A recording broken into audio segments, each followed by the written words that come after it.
This was a good week of chapters with a new series debuting and many very interesting turn of events happen this week as a whole. So we'll be starting off with One Piece, chapter 1051, and this was a pretty great chapter beginning the post-war arc, having it that Momo declares himself Shogun. The bulk of this chapter is just Momo explaining their victory, as well as many of the other parties wrapping up any loose ends they might have had before they end up going into full-on recovery mode, with Yamato proclaiming that they'll be joining the Straw Hat crew, with only Jinbei telling them that they need permission from Luffy, which in truth probably won't be that difficult, but we get to see how the others react to Yamato as a whole. Both Brook and Sanji seem all for it, while everyone else is a bit skeptical, seeing as how Yamato is Kaido's son. So we'll see how that dynamic improves, deteriorates, and or just goes. I'm assuming Yamato joins the crew and is the quote-unquote Kazuki Oden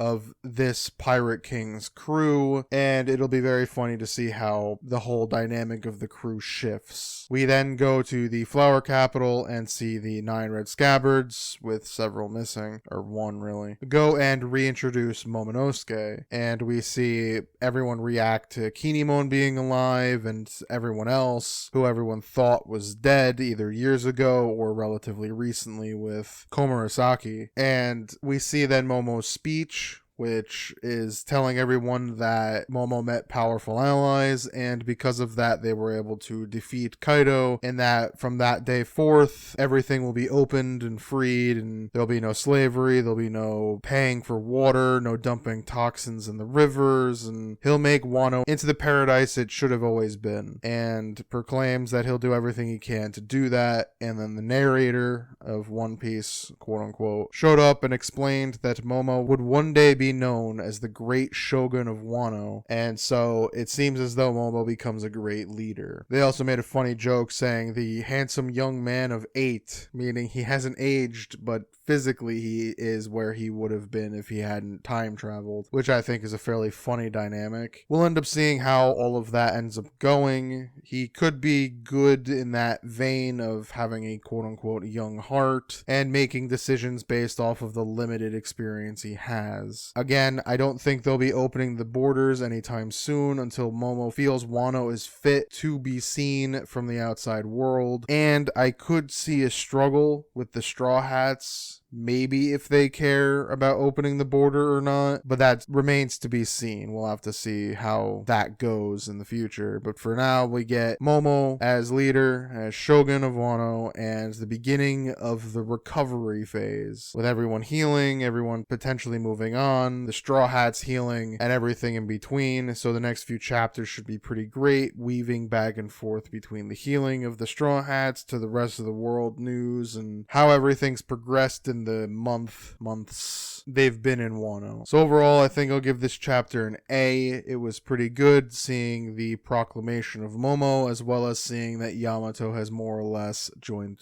the crew. We get to see even more in the coming weeks is what I'm going to predict, and so this was the beginning of a long stretch of excellent chapters for One Piece before we begin the next arc, which will slow the story back down to just focusing on the Straw Hats. So we get to enjoy quite the quote-unquote newsworthy weeks of chapters to come. So now we're on to Undead Unluck, chapter 113, and this was a great chapter showing the continued battle between Andy and Nico. And in this chapter, we get to see just how ruthless and villainous Nico is to a degree, because we get sort of his villain backstory, seeing what his power is and how it's really affected him, as it seems as though he lost his wife when his daughter was born. And the problem is, Nico ended up gaining his negator power as soon as she died, so most of his memories before are gone because he can't forget anything now. So he's losing, quote unquote, those old memories, so the only memory he has of his wife is her dying face, and thus he's been miserable ever since. It's why he has the dark circles under his eyes, and it's why he's unhappy, and doesn't seem to have as much affection towards his daughter as one would would assume, because of his power. So they're fighting. He's a lot more ruthless, seeming because he's able to manifest anyone he ever remembered and remembers exactly what happened to them and is able to replicate their power. So Andy now has to verse the first two negators he's killed in the beginning of the story, in Gina, I think, the force field negator, and Void, the one negator we really don't know anything about. And so he's battling them as he's trying to break through to Nico, but Nico is having none of it because he just simply doesn't care. And so this leads to Andy trying and trying, but not seemingly breaking through, as Nico again explains his power. And so we got to see all of that, and that was very interesting, leaving Nico in a bit of a harder case to try to help than even Billy, because Billy was always going to be a hurdle, but he ended up being one that could be changed, like his heart could be changed relatively easily. So I don't think Fuko will struggle too much with Billy, though I think Billy and Juiz will be the two that Fuko has to figure out most on her own when she goes through the loop. Nico is genuinely going to be one of the harder ones, and she might not even succeed in getting him, but we'll have to see, because he's messed up, and the way that this fight's going to go is Andy's gonna have to kill him, which is going to be a hell of a thing to have to do again, as it seems as though Nico is hell-bent on just reviving his wife for the few minutes he'll have before the whole world is destroyed again. So overall, I think I'll give this chapter an A, I think, given the fact that we got to see quite the villainous tendency with Nico and Andy's desperate attempts to save him, but ultimately he's going to have to get rid of him to save everyone in the next loop. So it leads me to think that Andy will remember everything when the next loop happens, thus he will be able to help Fuko, but I still wonder how Fuko's going to arrive. Will she be able to start earlier, or is it when she's born? Meaning that they'll have less time and it'll be very much up to Andy to recruit everyone and build it all up for her arrival. We'll have to see. So now we're on to Mashle, Magic and Muscles, chapter 110, and this was a good chapter showing off the overpowered power of the rest of the Divine Visionaries, as we get to more or less meet all of them and see a lot of their magical abilities. You have the Word Mage, who is able to take someone's words and force them to do those actions, thus she kills a huge demon in that way. The Ice Mage, who hates their power but is very powerful. The Dragon Mage, who is a more overpowered and regretful version of Gordon, as he's muttering a prayer for forgiveness before he then kills all the monsters, which was hysterical. And then we got the Immortal One fighting against the eldest son of Innocent Zero, as Melodol is continuously trying to save Mash so that no one blames her for not having him there and accidentally killing him. So the chapter itself was very fun, seeing the ridiculous antics of everyone and seeing that the good guys team isn't quite as outmatched as it did seem for a hot minute, as the demon army is being slaughtered left, right, and center because none of them are a match for the Divine Visionaries. I imagine when the other sons start getting involved, things will change fairly quickly. But for now, it was very silly. So overall, I think I'll give this chapter a B. It was good seeing the overpowered nature of everyone and seeing the fact that the war will be more or less balanced to a degree until at least the sons arrive, and then other normal mages will have to really try to rebalance things. But for now, everything's pretty interesting, and we'll get to see more and more of the other major characters really step up in Mash's absence before Mash gets to step in and really save the day. Now we're on to Sakamoto Days, chapter 73, and this was a good chapter showing more of what Slur's motivation is and the reason why he's trying to recruit the two younger students that they kidnapped. And it seems as though no one knows they're kidnapped yet, so I wonder how that's going to go. It seems as though the kid has no interest in joining, but the fangirl is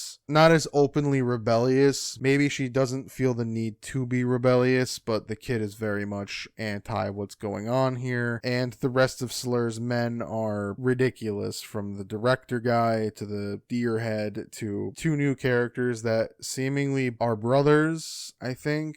But it's a whole mess. Slur's crew is very interesting in the fact that they're all just a bunch of weirdos, and that's kind of fun to have, but I guess everyone is in this world, so it'll be fun to see how all of that ends up working out. Then it cuts to the main three kind of quote-unquote assassins, Shishibi and Nagumo, and Shishibi's woman, as they go to a place to get their next mission, as they complain that the director guy has up and disappeared. So they get their mission, and it's that they have to look more into Slur and what he's been up to. He attacked someone again or something. And we get more of why they're so not good and why the JAA is. And it's more or less that Slur has this warped sense of justice, and that's why he is doing what he's doing, where the JAA is rather indiscriminate in their sense of what they're doing. So it's fairly interesting to see the more extreme side versus the mellow side and see which one comes out on top, as then we get the final group in this equation, and it's Sakamoto's group of people as they're back at the store, seemingly working, just hanging out, before Sakamoto's daughter gives the test results, as Shin was number 1 in the test scores, just was able to be number 1, had the best test, passed with flying colors, and Sakamoto failed, which is hysterical. So I don't know how this is going to affect him getting in, or if it's just going to be that quote unquote they're in different classes, i.e. in One Punch Man, where Saitama barely passed but aced the physical portion, just like Sakamoto in this instance, where Shin and Genos in the One Punch Man comparison were able to ace pretty much everything with flying colors and be ranked number 1 in the recruiting class. So it'll be very funny to see if they're separated, and so Shin has to go against the super elites of the school where Sakamoto's just hanging out. It'll be very funny to see. So overall, I think I'll give this chapter a B. It was a good chapter of just seeing every side kind of take their position and what every side's philosophy is to a degree. It'll also be interesting to see how Slur's group handle their quote-unquote new recruits, as neither one of them seems all that eager to join them. We also have to see how Sakamoto and Shin approach their newfound dilemma in Sakamoto failing the entrance exam, quote unquote. I'm assuming he still gets in, but we'll have to see. Now we're on to the new series, Aliens Area, Chapter 1, and I decided to see what this was, and it was actually a pretty good opening chapter. It had a bunch of intrigue, decent enough pacing, and its art flow, as well as an interesting enough character and character situation that this could be pretty good. So far, not much has happened outside of the fact the main character was attacked by aliens before they were saved by this world's Men in Black, in a manner of speaking. So we'll see if this manga has a bunch of potential, but for now, it has an interesting enough premise, a unique enough art style that I personally enjoyed, and a fighting system, quote unquote, that could be fairly interesting, as the main character seemingly has some alien tech arm that he'll have to learn to master to give the quote unquote humans a leg up. It could be a very fun ride. I'm interested enough that I wanted to talk about it here. Not much really happened. It was a chapter 1 just to start the series, but it's intriguing enough that I think there's some life that this could do if it really finds its hook. So we'll see if it survives long enough to get that hook, or if it's another 20 chapter single volume and out series that many of the modern shonen properties have been recently. So that was all of the major chapters, with One Piece having its collective end to Wano in the beginning of its new arc of post-war information. Undead Unluck was very good in its execution of its villain origin for a former ally. Mashle having its overpowered heroes continue to show just how overpowered they are. Sakamoto having good world building and good perspective on the 3 opposing sides, in a manner of speaking. And Aliens Area was a good introductory chapter to a potential new and fun manga. So now for everything else, we had My Hero, which was fine, nothing really to speak about. Blue Box, which was fine. Izakura Family, which was good, showing Momo be very clown-like. He is a hysterical villain in the fact that he has no desire to hurt his children, so he sooner runs away like a cackling buffoon, leaving his monster brother behind to distract his children. It'll be interesting to see how all of this continues, as I don't think the father is going to fight any of them now. I imagine eventually he'll do it and he'll go too far and end up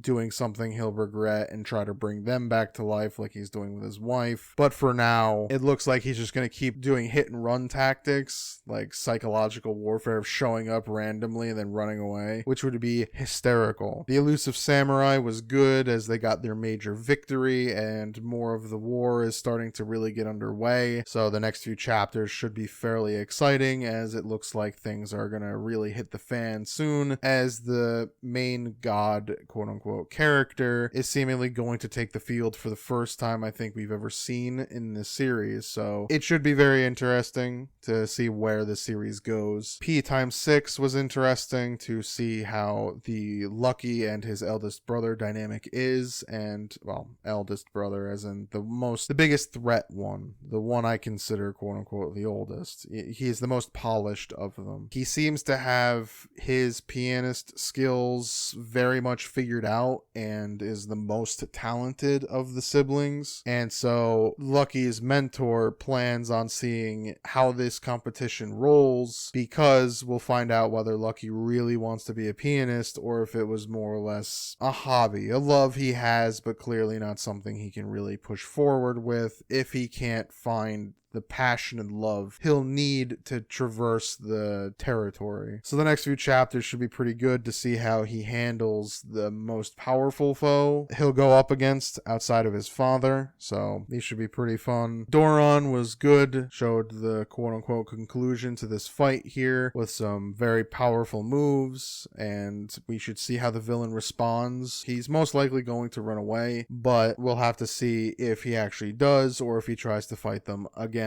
Earthchild was fine. It had a major kind of plot twist as it seems as though their D-Day, their X-Day, where they needed to be out of outer space or they'd be killed, arrived considerably earlier just as they were about to succeed in their mission. So it seems as though some sort of fate is intervening in them trying to save the main character's wife. So we'll see if they risk life and limb to save her or if it was all futile. We'll see. Super Smartphone was good as we get to see the main villain potentially of this story and see how villainous he is as both characters, the villain and the main hero, try to outplay each other. So the chess game in this regard could be fairly interesting in a reverse of Death Note, having it that the villain is actually the villain this time instead of the main character, and the main character is trying to catch the main villain. So we'll see how it goes in that regard. So yeah, that was all of the chapters. This was a very good week of chapters, especially for the main group,